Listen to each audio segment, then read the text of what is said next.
Leganesek harremanak hautsi berri ditu Atletikekin.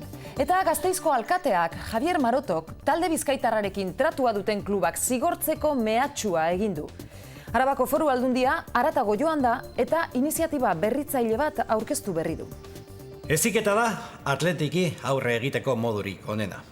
Horregatik, Zeledon bezalako pertsonaia bat sortu dugu, gure umeak arrisku bizkaitarren aurrean adi egoteko. Zakudun bizkaitarra. Pentsa, ni ere ikaratzen hau, baina horixe da gure helburua. Arabako umeak kakalarria jota ustea. Eta Zakudun bizkaitarra oso gizon maltzurra zen. Arabako ume guztiak harrapatu eta zast! Atletikera eramaten zituen. Baina zuk ez duzu nahi, Zakudun bizkaitarrak zu harrapatu eta etxetik urrun Atletikera eramaterik, ezta? Zuk Alavesen jokatu nahi duzu, bai? Baita bigarren mailan bada ere, Kalean ez ezagun bat gerturatzen bazaizue, eta Atletiken kontratu bat eskaintzen badizue, zer esan behar diozue?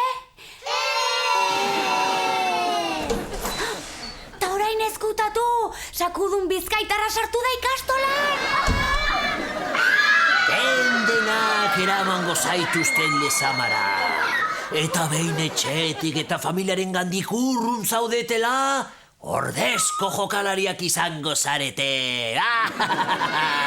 Aleti gorrita zuria. Etxazu gehiagizko iruditzen? Zakudun bizkaitarra bazuen grazia pixka da, baina ez da git. Diputazioak bajo ulua kontratatzea esortista filmaren Araba remake hau egiteko.